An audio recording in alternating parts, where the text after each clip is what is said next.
Hola chicos y chicas, bienvenidos a nuestra clase número 5 sobre liberación y reeducación miofacial. Bien, hoy en nuestra última clase vamos a ver la última de las líneas, la línea frontal profunda, y después vamos a hacer un pequeño análisis descriptivo de qué manera nosotros podemos coordinar y desarrollar nuestra terapia o nuestro abordaje sobre el paciente y una pequeña receta de integración estructural para ver de qué manera comenzar a trabajar con nuestro material. Bien, lo primero que nosotros vamos a ver es la línea profunda, última de las líneas o vías miofaciales principales, ¿sí?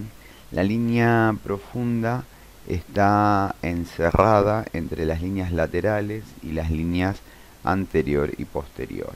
Bien, esto lo que hace, además de estar envuelta entre las líneas espirales, nos da la pauta de que es la línea central del cuerpo y de que todos los movimientos que esta línea efectúe van a transmitirse hacia las otras líneas cardinales. Bien, sería nuestro, cuando nosotros hablamos de core, ¿sí? Cuando hablamos de fascia, nosotros nos estaríamos refiriendo a la línea profunda. Fíjense la continuidad que tiene sobre todo el cuerpo, no solamente en la extensión desde la cabeza a los pies, sino al ancho y largo del cuerpo. Bien, o sea, las fascias profundas cubren toda la profundidad del cuerpo y suelen ser de las que mayor cantidad de problemas nos genera o mayor cantidad de compensaciones nos genera a la hora de trabajar con los músculos y con el movimiento de los órganos. Nosotros estas líneas faciales por lo general las vamos a poder trabajar mediante la estimulación de las líneas más superiores, como ya vimos las anteriores. ¿Cuál es la función postural de la línea espiral? Bueno, va a elevar la parte medial del arco longitudinal del pie, que entonces en relación a si está en un bloqueo corto, un bloqueo largo, como vimos en el tomo 3, vamos a tener un pie cabo o un pie plano, ¿sí? Sujeta por delante la columna lumbar, rodea y da forma al volumen abdominopélvico, estabiliza el tórax al tiempo que permite la expansión y relajación durante la respiración, mantiene el equilibrio entre el cuello y la cabeza sobre el resto del cuerpo y, un punto importante, la falta de apoyo, equilibrio o tono genera un acortamiento global del cuerpo, favorece el hundimiento de la pelvis y la columna y sienta las bases para los ajustes compensatorios negativos en el resto de las líneas que hemos descrito. O sea que, de alguna manera, podemos pensar que todo problema miofacial se origina en la línea profunda. El problema es que nosotros no podemos actuar directamente mediante la terapia, mediante el movimiento sobre la línea profunda, sino que vamos a tener que ir desde afuera hacia adentro. ¿Por qué esto es importante? Porque después cuando nosotros veamos la manera de abordar a un paciente o de abordar a un alumno con este tipo de técnicas, nos vamos a dar cuenta que si bien el problema es interno, vamos a empezar a trabajar desde las capas externas. En cuanto a la función del movimiento es muy similar, ningún movimiento es exclusivo, salvo la aducción de cadera y la respiración diafragmática, pero si bien ningún movimiento es exclusivo, ningún movimiento escapa a la estabilización previa que hay por medio de la línea profunda. Bien, si hablamos de tejido, en la línea profunda predomina en general fascias más densas y fibras musculares de contracción lenta o resistencia. Esto nos da la pauta de que se encarga casi por completo del sostén y la postura. Bien, entonces esto es lo que nos permite pensar que muchos trabajos de respiración y de estabilidad están orientados a estimular este tipo de tejido o las capas más profundas. La línea espiral comienza a partir de la base del pie. Bien, como podemos ver, arranca desde la cara plantar de los huesos del tarso, la cara plantar de los dedos, Asciende por el tibial posterior y los flexores largos de los dedos, la porción postero-superior de la tibia y el peroné, la fascia del popliteo y el epicóndilo medial del fémur. Bien, hay una parte inferior común y después una parte especializada sobre la parte posterior del cuerpo, que va desde el epicóndilo medial del fémur, pasa por el tabique intermuscular anterior, va hacia la rama del isquión, se conecta con la fascia del diafragma pélvico, el elevador del ano y las fascias del obturador, el coxis, la fascia presacra y los cuerpos vertebrales lumbares. Se divide en dos paquetes, tanto el anterior inferior como el posterior superior, que van desde el epicóndilo medial del fémur, sube por la línea áspera del fémur hacia el tabique intermuscular anterior, el aductor corto y el largo, se conecta con el trocánter menor del fémur, el psoas, ilíaco, pectíneo y triángulo femoral, para terminar sobre los cuerpos vertebrales y la apófisis transversa de las vértebras lumbares. Mientras que en la postero superior, desde los cuerpos vertebrales lumbares, se va al ligamento longitudinal anterior, a los músculos largos del cuello y la cabeza, y termina en la porción basilar del occipital.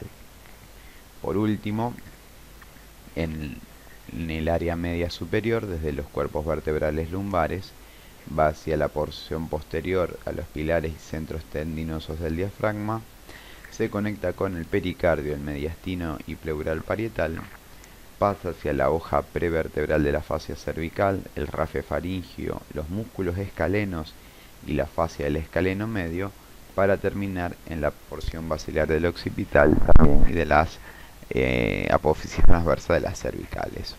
Mientras que la superior, la anterosuperior, va desde los cuerpos vertebrales lumbares a la porción anterior del diafragma, a la parte posterior de las costillas, cartílagos y las apófisis sifoides, fascia endotorácica, cara posterior del manubrio, los músculos infraioideos y la hoja pretraquial de la fascia cervical, el ioides, el músculo supraioideos y la mandíbula. Bien, como podemos ver, lo que antes generalmente se cubría con 2 o 3 capas de fascia, tanto las laterales como la anterior y la posterior, acá está recorrido desde adentro por una sola fascia, lo que nos sigue reforzando la idea de unidad que veníamos viendo desde nuestra primer clase.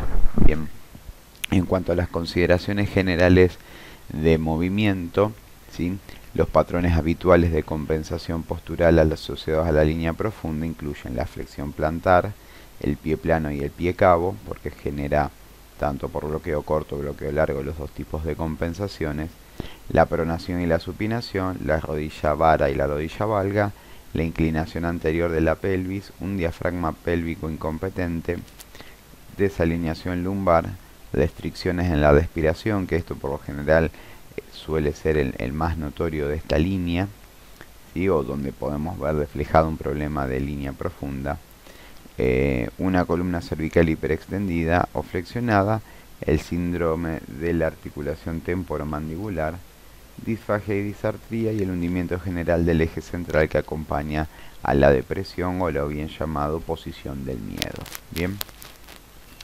en cuanto a la estabilidad de los miembros, en la postura de la pierna, las estructuras de la fascia profunda tienen que equilibrar las estructuras de la línea lateral.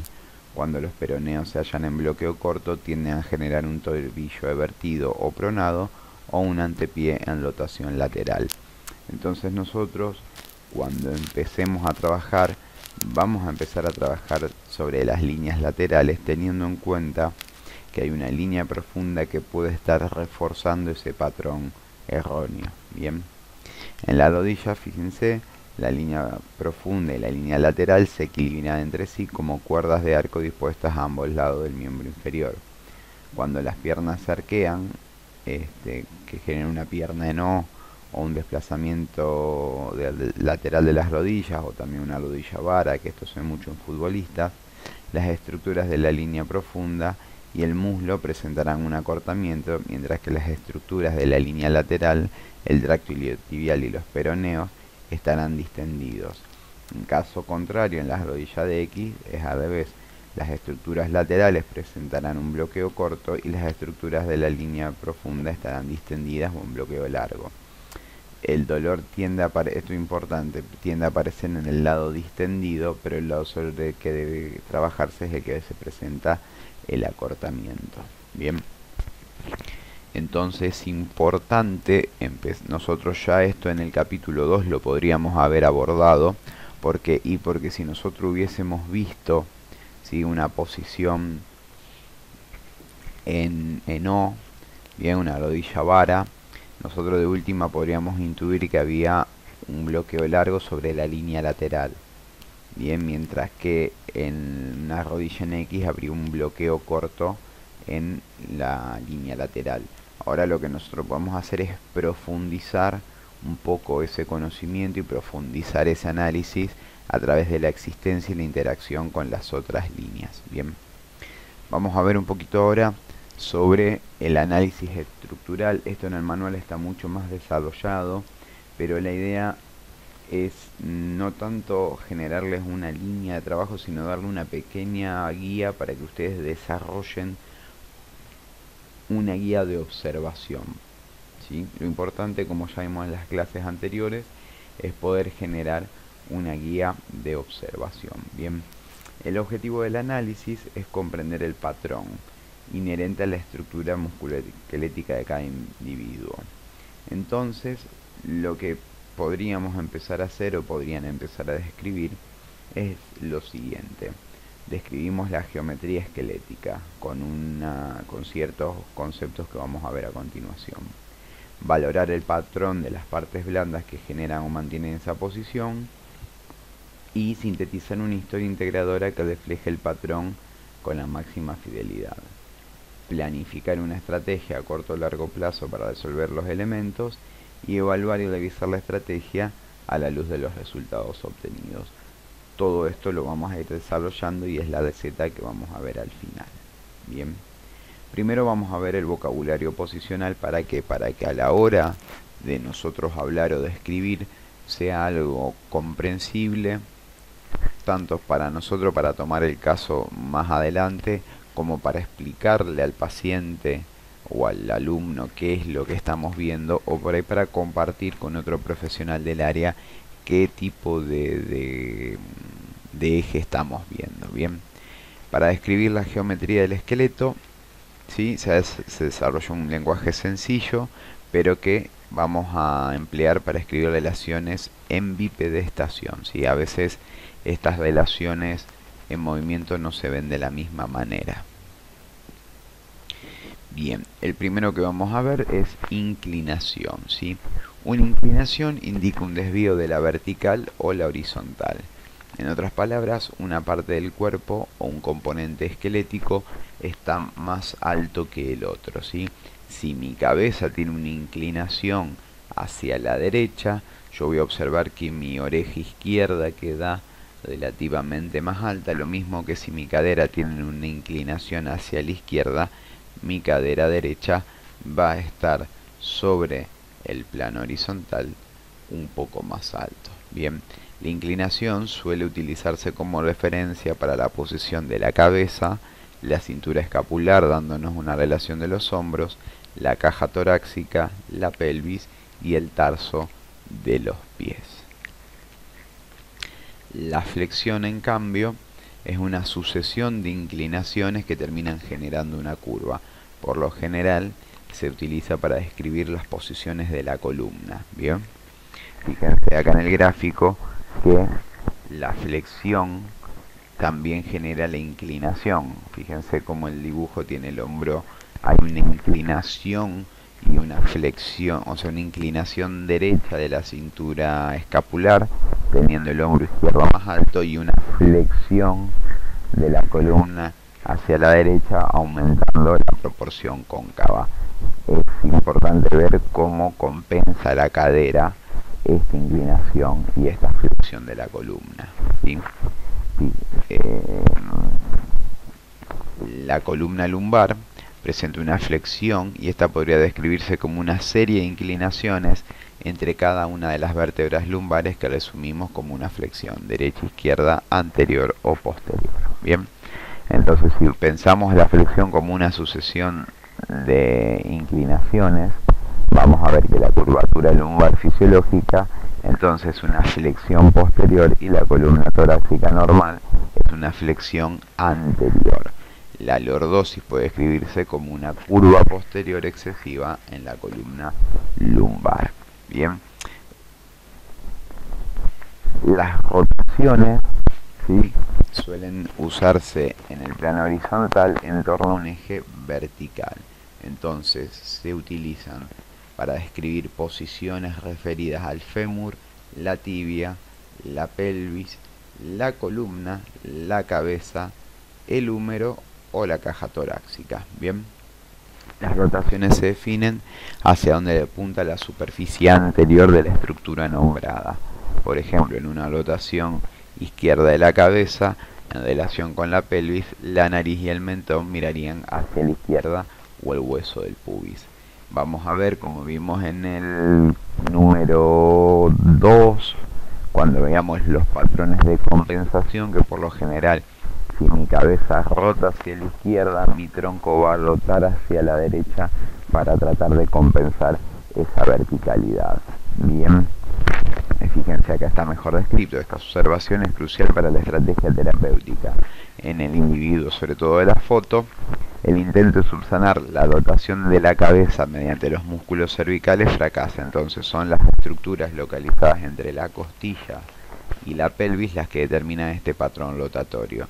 Si la caja torácica presenta una rotación izquierda en relación a la pelvis, la cabeza podría estar rotada hacia la derecha en relación con la caja torácica y aún así ser neutral con respecto a la pelvis y los pies. O sea, tenemos que imaginar distintos niveles en los cuales algunos se van a rotar y los otros van a contrarrotarse para generar una, o al menos intentar algún tipo de equilibrio en contra de la gravedad. El problema es que ese equilibrio es un equilibrio sumamente forzado, con lo que nosotros tenemos que tratar de minimizarlo o volverlo a una posición lo más armónica posible. Bien. Por último, vamos a ver los desplazamientos, que es un término más amplio, pero sirve para los cambios de posición del centro de gravedad de un elemento, derecho, izquierdo, anterior, posterior o superior, inferior. Bien. La caja torácica puede desplazarse hacia atrás o hacia un lateral al tiempo que permanece relativamente vertical con respecto al suelo. Por supuesto, estos desplazamientos suelen implicar inclinaciones y flexiones y a menudo acompañan también las rotaciones. O sea, por lo general el desplazamiento de un área termina siendo la consecuencia de la sumatoria de las inclinaciones, flexiones y rotaciones que se encuentran en el cuerpo. Bien. Cuanto más detallada sea nuestra descripción, es más fácil abordar el caso. No es lo mismo que yo diga la columna presenta una rotación general hacia la derecha, a que yo describa que la columna presenta una inclinación lateral izquierda y una rotación derecha desde el sacro hasta el lumbar 3 y una inclinación derecha y una rotación izquierda desde el lumbar 3 hasta torácica 10 y una rotación derecha desde torácica 10 hasta aproximadamente torácica 6. Una flexión anterior en la región superior de la columna torácica y de nuevo una rotación izquierda en la columna cervical para llevar la cabeza en la misma dirección que la pelvis. Estamos viendo más o menos el mismo tipo de movimiento, ¿sí?, pero con un nivel de detalle mucho más amplio, donde nos permite detallar y determinar en qué áreas se encuentran esas compensaciones que nosotros necesitamos trabajar. Obviamente este tipo de descripción precisa la vamos a ir adquiriendo a medida que nosotros trabajemos con el sistema y vayamos afilando nuestra vista. No es necesario que uno desde el día 1, cuando todavía le cuesta identificar la línea, si puede ser lateral o puede ser profunda o puede ser frontal y cómo se interrelaciona entre sí, haga este tipo de descripción. pero lo ideal sería poder apuntar este tipo de trabajo. O sea, si nosotros podemos ver que la columna presenta una rotación general hacia la derecha y podemos empezar a trabajar sobre eso, en un sistema donde vamos evaluando a medida que vamos desarrollando, si vemos que tenemos resultados, puede ser que estemos sobre el camino correcto, pero si no tenemos resultados, sabemos que dentro de esa rotación ya comprendemos que hay otras compensaciones en el medio sobre las que vamos a poder ir trabajando y haciendo pequeñas unidades de análisis complementarias. Bien. Una vez que estudiamos la estructura ósea o de la posición, vamos a evaluar las partes blandas. ¿Por qué? Porque con esto vamos a ver cómo se pudo haber generado ese patrón o cómo se mantienen las relaciones esqueléticas en ese patrón disfuncional. Entonces el segundo análisis que nosotros hacemos es si yo tengo una inclinación en cierto lado o una rotación en cierto lado, lo que primero que podríamos empezar a pensar es qué meridianos miofaciales pertenecen a estas unidades y en qué medida participan en el patrón.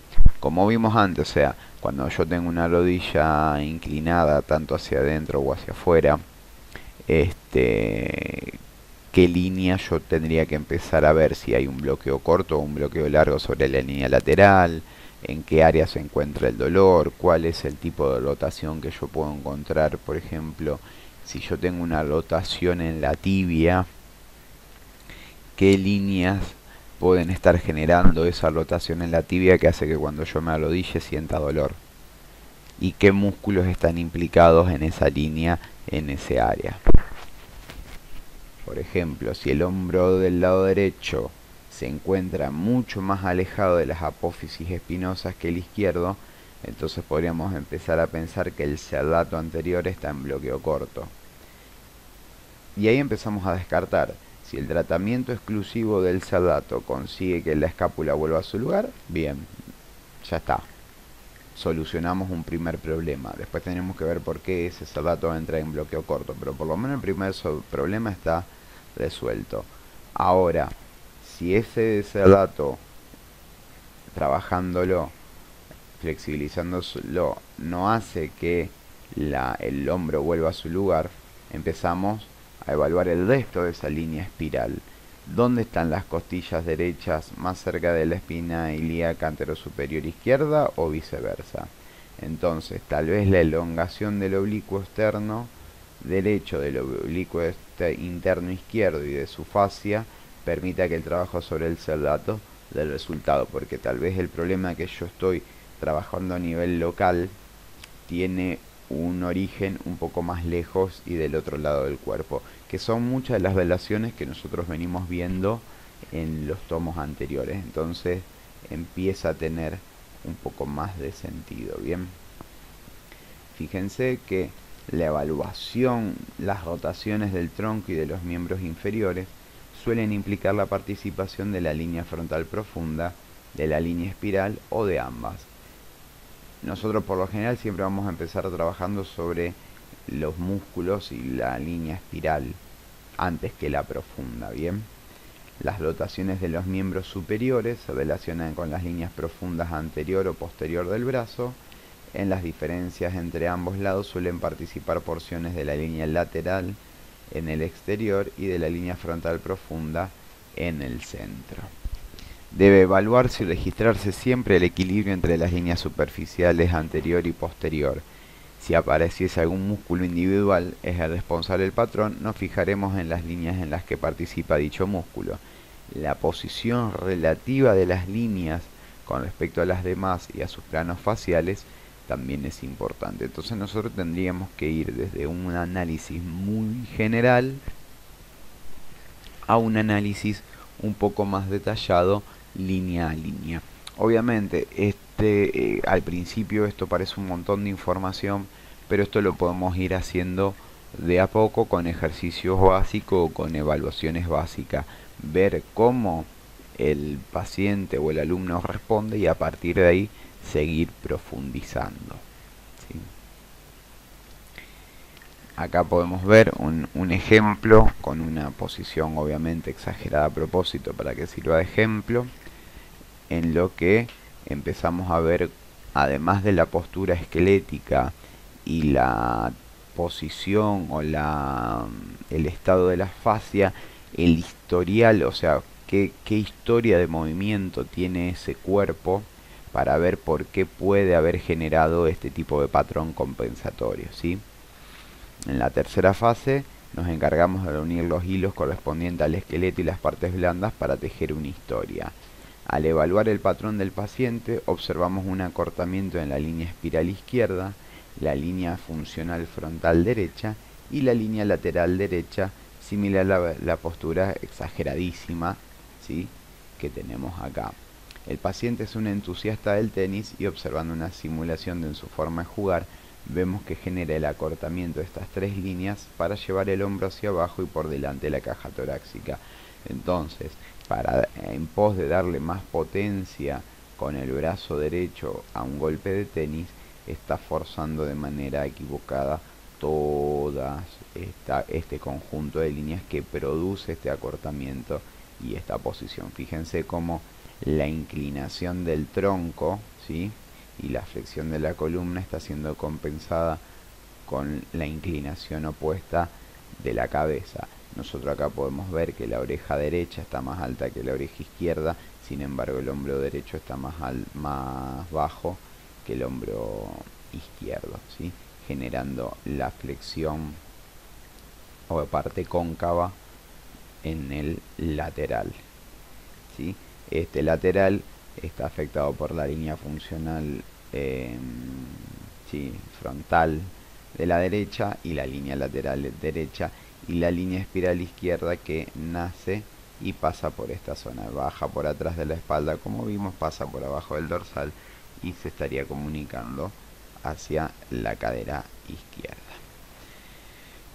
Entonces a través de eso nosotros ya tenemos tres informaciones, o sea, tenemos la postura o la delación esquelética que podemos ver a simple vista, tenemos las líneas que intervienen en esas zonas a través de su movimiento y después el porqué de la generación de esas compensaciones, que en este caso es un jugador de tenis. Bien, acá esto dice algo muy importante, que dice: la estrategia consiste en la elongación de estas líneas al tiempo que consigue que este golpe de fin de semana centre su golpe en el medio del cuerpo en lugar de en el hombro.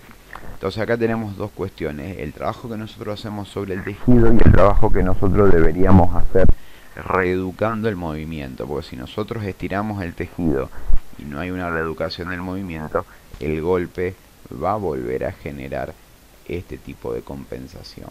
Bien, es importante saber que si bien hacer todo esto de estirar las líneas y mejorar el golpe va a estirar su vida útil, puede que haya un empeoramiento temporal, sobre todo en la técnica. ¿Pero por qué? Porque estoy reconfigurando la estructura. Entonces al principio es lo que veíamos en el tomo 2, tomo 3, y después lo vimos también en clase, el hecho de que el ejemplo que habíamos dado con el auto, de que me van acá, si bien los espejos van a estar en la posición óptima, los espejos de mi auto no están en la posición a la que yo estoy acostumbrando, generando algunos dolores de cabeza a la hora de manejar. Bien, cuanto más información tenemos sobre nuestro paciente, sobre nuestro atleta, es mejor. Una vez que estamos acá, vamos a desarrollar una estrategia de acción.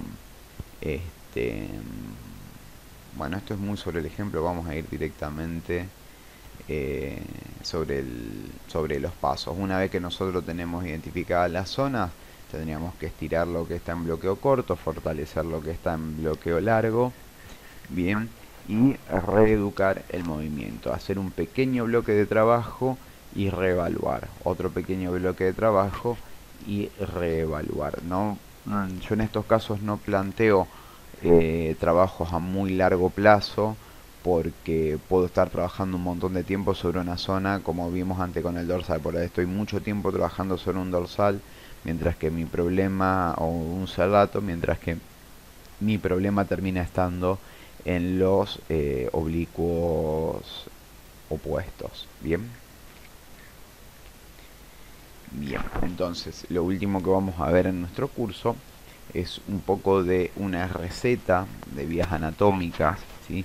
Esto viene estructurado del libro de Mayer, ¿sí? Donde la idea de la integración es elongar el cuerpo y organizarlo alrededor de su eje vertical, gracias a la manipulación del tejido conjuntivo, que es lo que nosotros conocemos como trabajo miofacial, y a la reeducación del movimiento. Al recolocar la capa miofacial alrededor del esqueleto, o al conseguir los huesos flotantes característicos de la tensegridad facial coordinada, apreciamos una simetría mayor alrededor de los planos de Euclides. Bien. El orden general de los procedimientos de liberación miofacial determina que comencemos con las líneas más superficiales: la frontal superficial, la línea posterior superficial, las líneas laterales y por último la espiral. Este cuadro está con mejor definición, que vemos acá arriba, en el manual, y nos va dando un poco de una guía específica sobre cómo hacer un plan de 12 sesiones, ¿sí? Una vez que yo trabajé o liberé, o sea, esto es indicativo porque hay zonas que puede, sobre todo nosotros cuando lo empecemos a trabajar al principio, que hay cuestiones que van a llevar más de 1 o 2 sesiones o 3 sesiones, porque son casos más avanzados, porque hay pacientes o alumnos que integrar el movimiento le cuesta mucho más. Hay algunos que le va a costar, pese a las restricciones, le va a costar menos, pero bueno, esto sería una guía en el caso de que salga todo de manera ideal como nosotros planteamos. Una vez que el trabajo sobre las 4 líneas principales o las 4 líneas más superficiales está realizado, sigue el trabajo conocido como central, que se concentra en la línea frontal profunda. La fase final del proceso requiere sesiones de integración que reúnan el centro y la funda superficial en una sinfonía de movimientos armonizados con una postura y una actitud relajada y elegante. Muchos de los ejercicios que ustedes vieron en el módulo 3 y 4 sobre videos tienen que ver con estas cuestiones. Bien. Entonces, en la sesión 1, ¿sí?, vamos a centrarnos en la apertura de la línea frontal superficial y en la diferenciación de las líneas anteriores del brazo profundo y superficial del cuerpo axial. ¿Cuáles serían los objetivos? Introducir al paciente en el trabajo facial directo y profundo, abrir la respiración en la región anterior y eliminar los patrones de miedo.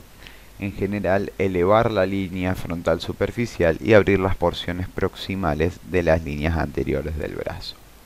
Estructuras claves: retináculo de los tobillos y fascia profunda de la pierna, el reborde costal y fascia external y el esternocleidomastoideo. Bien, son zonas para empezar a trabajar y poder empezar a liberar la línea anterior.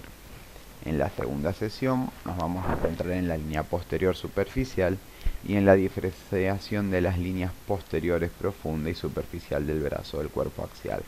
Primero arrancamos por delante, luego seguimos por detrás. Objetivos: profundizar en la fascia densa y en las fibras de resistencia de la musculatura posterior. Mejorar el apoyo llevando al paciente hacia sus piernas y pies. Esto es mucho de lo que vimos de Goata en los tomos anteriores, sobre cómo yo trabajo con los pies inclinados, buscando sobrecargar el cuerpo sobre la línea posterior. Conseguir el equilibrio inicial de las curvaturas primarias y secundarias, que eso también ya lo vimos. Y en general lograr el descenso de la línea posterior superficial y unificar el tono de las líneas posteriores del brazo. Las estructuras clave en este punto son la aponeurosis plantar, la fascia de los isquiotibiales, los erectores de columna y los músculos suboccipitales.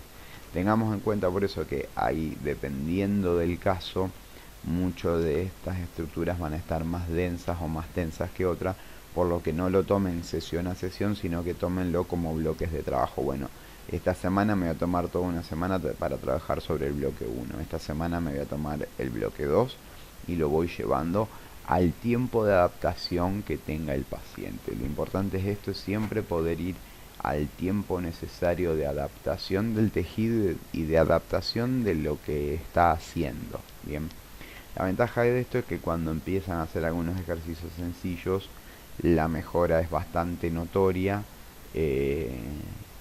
y eso hace que el alumno se enganche de cierta manera más fácil en el tipo de trabajo.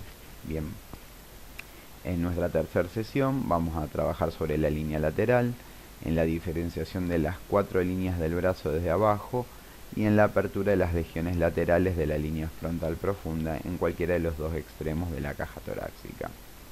Objetivo: abrir los laterales del cuerpo, desplegar las alas de la respiración, entrar en contacto con el sistema de estabilización del cuerpo y equilibrarlo, entrar en contacto con el centro lateral del cuerpo.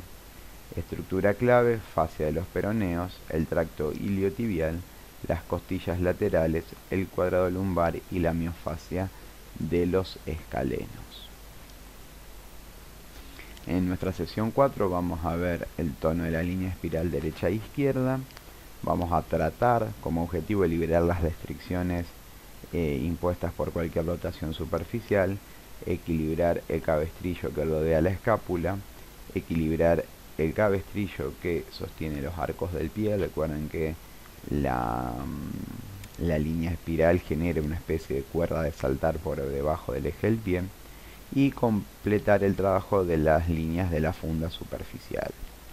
Estructuras clave: el complejo lumbar cerdato-lomboideo, el oblicuo del abdomen y la banda larga formada por el tibial anterior y el peroneo. Bien, tenemos un montón de trabajo a la hora de estimular y compensar, por así decirlo, las líneas espirales, ¿sí? Así que fíjense que esto puede que lleve más de una o dos sesiones. Ya en la sesión 5 nos vamos a centrar en la apertura de la porción inferior de la línea frontal profunda y su equilibrio con la línea lateral.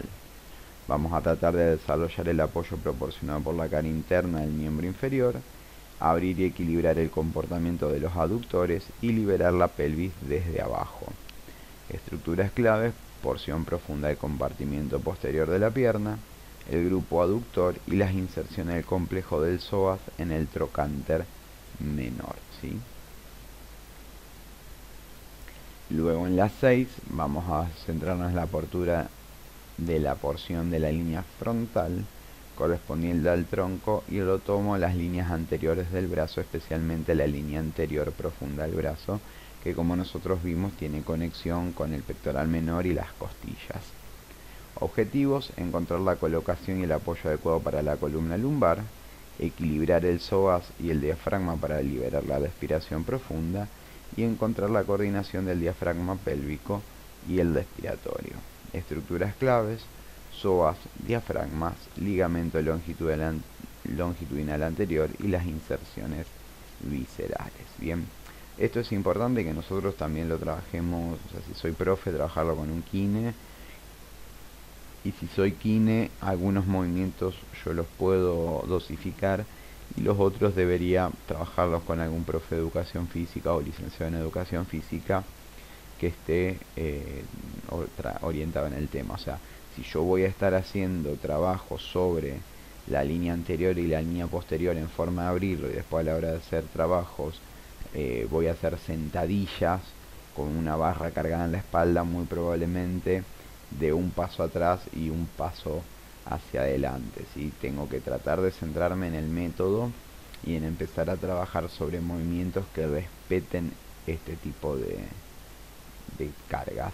Una vez que yo más o menos estoy estabilizado, puedo volver a hacer sentadillas pesadas. Por ejemplo, en mi caso tengo una escuela de powerlifting, entonces el grueso de mi trabajo pasa por las estructuras de powerlifting. Pero al mismo tiempo, cuando estamos fuera de temporada como trabajos accesorios, tratamos de mejorar estos detalles de manera de estirar la vida útil del atleta, ¿sí? En nuestra... la 6 ya la vimos, la 7. Una vez que abrimos toda la línea profunda, ¿sí? En las sesiones subsiguientes vamos a centrarnos en la apertura de la línea posterior profunda asociada a la línea frontal profunda, prestando atención al saco interno de sostén desde el calcáneo hasta la bisagra mediotorácica de la columna, pasando por las tuberosidades isquiáticas y el sacro. El objetivo es alinear el apoyo óseo de la región dorsal del cuerpo, liberar los movimientos intrínsecos del sacro y relajar la rotación y las flexiones espinales. Las estructuras claves, piriforme y rotadores laterales profundos, músculos del diafragma pélvico, los calcáneos y los músculos multífidos y transverso espinosos. Fíjense que hasta acá fuimos liberando por zonas, tratando de evaluar las zonas, y de la 8 en adelante vamos a empezar a trabajar en la coordinación de las estructuras.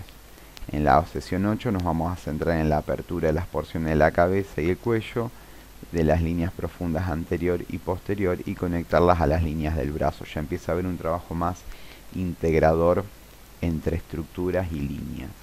Objetivos: alinear la cabeza sobre el resto del cuerpo, equilibrar la mandíbula y el viscerocráneo, comenzar la integración mediante el cuello. Estructuras claves: efenoide, articulación temporomandibular, el complejo helioides, vértebras cervicales, músculos cervicales anteriores y profundos. Sesión 9. Buscar el tono uniforme, la amplitud del movimiento y la integración de las 7 líneas que discurren por la pelvis y los miembros inferiores, con énfasis en la marcha y en el soporte pélvico. Sesión 10. Buscar el tono uniforme, la amplitud del movimiento y la integración de las 11 líneas que atraviesan y rodean la caja torácica, con énfasis en la respiración y en la integración funcional del tronco. Fíjense que recién en la sesión 10 yo empiezo a integrar movimientos complejos. ¿Por qué? Porque si yo lo busco antes y todavía tengo restricción en alguna de las líneas, me va a costar el doble. O lo voy a terminar haciendo de manera compensada y voy a terminar agravando el problema. Sesión 11 y 12 buscamos el tono uniforme, la amplitud del movimiento y la integración de las 4 líneas de los miembros superiores y la cintura escapular, con énfasis en la integración funcional de los movimientos de los brazos del paciente. Y por finalizado en la 12, buscamos el equilibrio de los músculos profundos de la columna y el tono uniforme de todo el cuerpo, con énfasis en la integración de los movimientos de la columna. Esto incluso lo podríamos pensar como un plan semestral, en donde me tomo por lo que acá describimos como sesión, tomarlo como un bloque, ¿sí? Y realizarlo a través de 2 semanas. Entonces 2 semanas del bloque 1, 2 semanas del bloque 2, 2 semanas del bloque 3. ¿Sí? Tengamos en cuenta que Myers es uno de los mayores especialistas en el tema y lo trabaja sobre en su estudio personalizado, que tal vez no siempre es el tipo de forma de trabajo o de posibilidad de trabajo que tenemos nosotros. Pero si nosotros podemos empezar a incorporar estas estructuras de a poco, vamos a ver que podemos empezar a tener excelentes resultados en relativamente poco tiempo. Bien, quiero agradecerles a todos por el recorrido, ¿sí? En nuestra última clase después les va a quedar alguna actividad al final, forma de completar el curso, y vamos a hacer un pequeño cierre durante la clase presencial online. Los espero a todos en la clase. Traten de estar en la última clase, si bien se puede ver online, para terminar de sacar las últimas dudas. Les agradezco un montón por su presencia y espero que el curso les haya sido de su agrado. Muchas gracias.